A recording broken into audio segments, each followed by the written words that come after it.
Here's a sneak peek of the next book in the Book Nook series coming spring 2025 from moi. Chapter 1. The feeling of little paws on her face was the first thing that woke Barbara up from a perfect dream. She tried to ignore it, but then another foot got involved.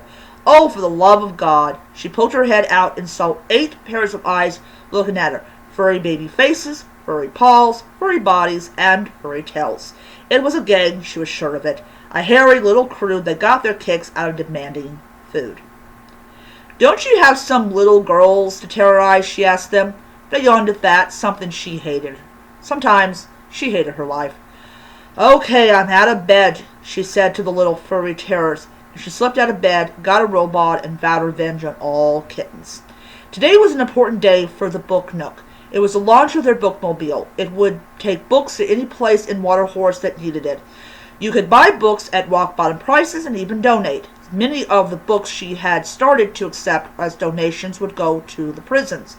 Even convicts needed books to escape. After feeding the holy terrors called Ming's kittens, she got some breakfast and headed out. Sam and Sally were having the time of their lives, painting and stocking books. Daniel was making sure that all the books in the bookmobile were precisely where they were. Everything had a place, and that was how she believed. "I can't believe we launched today," Sally said excitedly. "Oh, the children are going to love this." The bookmobile was only possible due to the last wishes of Misty Hart, a woman whom her husband and his book-hating children had murdered. Of course, it had gone a lot further than just hating books. It had gone into the area of insurance fraud and terrorism. From what she had read, he and his children were going to spend much time in federal prison. "So, how are the babies?" Sam asked her. She tightened her lip before answering. "They're little holy terrors. I can't even sleep in like I want, and they demand food all the time." Sam laughed at that, though Barbara didn't know why he thought it was funny. "I think it's cute. Then you can spend time with them," she countered.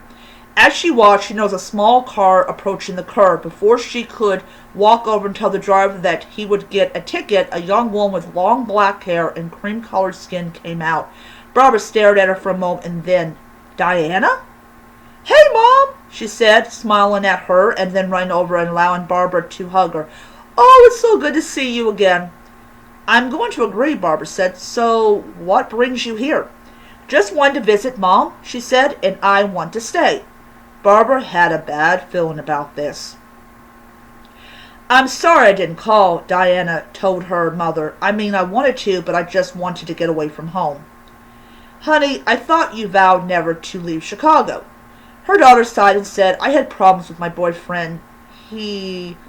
She could tell that the rest of the sentence was hard for Diana to speak, and at once she thought of all the things that might have happened to her baby. "What happened?" she asked. "He hit me, Mom. He threatened to kill me," she confessed, the tears going down her face. "I couldn't live like that and decided to come here. Thankfully, has no idea where you live."